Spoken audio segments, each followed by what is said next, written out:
Hi friends, welcome back to my channel. My name is Emily. My daughter Grace is almost 1 and I make videos about being a new mom and learning to play with your kid and surviving the whole thing with both people hopefully still intact. So today we're in the middle of a series that I'm really loving. I'm calling Purposeful Play, where it's basically how to understand what skills your baby is working to acquire at that point in time, and then activities and toys that you can use with them to help them acquire those skills in a way that's hopefully not quite so overwhelming for you. So today we're talking about probably my favorite age range so far, which is 6 to 9 months. And I think this is my favorite because 6 to 9 months was kind of the range where I feel like Grace really started to play. Up until this point, honestly, I was just trying to survive and she was just getting used to the world, and there was not really a lot that we could do to interact with her. But between 6 and 9 months, just a lot of new skills started to emerge and she became this little person, and there was just so many things that we could do with her. So I'm really excited to talk about this. So first on our list for 6 to 9 month olds, gross motor skills. So from 6 to 9 months, this is the beginning of babies learning to sit up. They should hopefully be rolling both ways or learn to during this time, but to sit up without support. And then if you have a super early crawler, they might also start crawling or creeping at this time.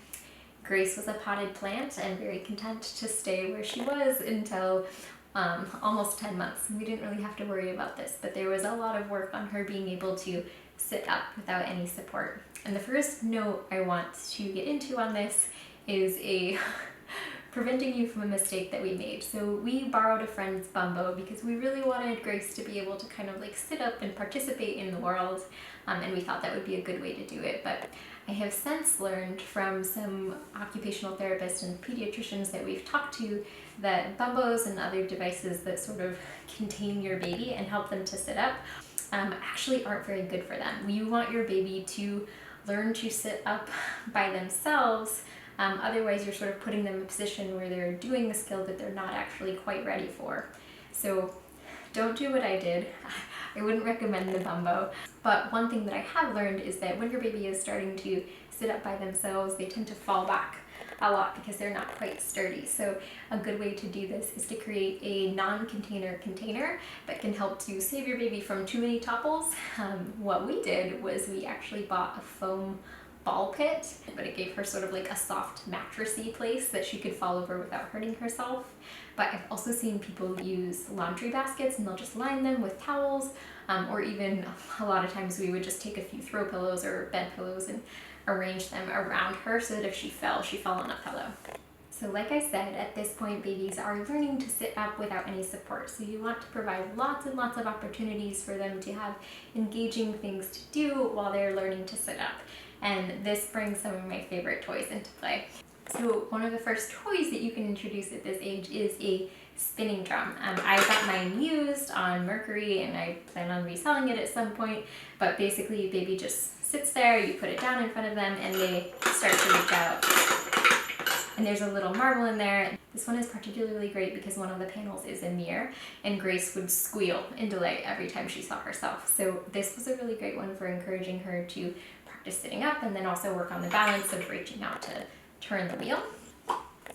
Next up, we have cognitive development, and at this stage, babies are starting to understand the concept of object permanence, which is basically when an item goes away and they can't see it, it still exists and it can come back.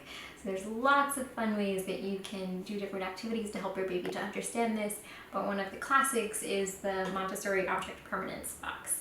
So basically what you do is you take a ball, the baby drops it in the hole, and it comes out the front and they see, oh, I put it in there, I didn't see it for a minute, and then it came back out and it still exists.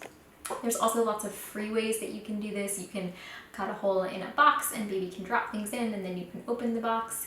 You can play peekaboo at this stage, which is working on that same thing. Mommy disappears and then mommy comes back, baby disappears, and then baby comes back. Lots of fun ways to help your baby to understand object permanence.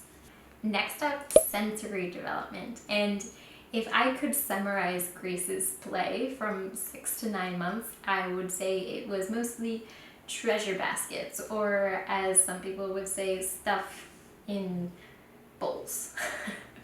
Basically, treasure baskets are just glorified ways of bringing different items from around the house and in the world to your not yet mobile child. This was definitely Grace's favorite form of play during this stage. Here is an example of a typical treasure basket, so to speak. And basically I just went to the dollar store and grabbed a bunch of things with fun different textures, different colors, this random shoelace, and then I put it in some sort of container. This is literally a mixing bowl, and I plopped her down and set the bowl in front of her, and she would sit and explore and taste and feel, and then sit down and move on for almost 45 minutes at a time. It was a nice stage. In retrospect, I missed that stage. But we did a lot of treasure baskets, and they're really easy to put together. You can theme them around colors. I was too tired for that. Or you can just grab random things. A good way to do this is to do kitchen utensils. You can grab a whisk and a spatula and a spoon, measuring cups, things like that, and put those in a bowl. Grace loved kitchen utensils at this point. But really it's just a way to kind of gather things from the world and bring them to your baby, since they can't go and discover them for themselves. They've never seen any of the things before. So you can sort of bring it to them and they can explore them with all of their senses, and it's really fun. Lastly, at this stage, from a cognitive and communication standpoint, your baby is starting to understand the basics of communication and conversation.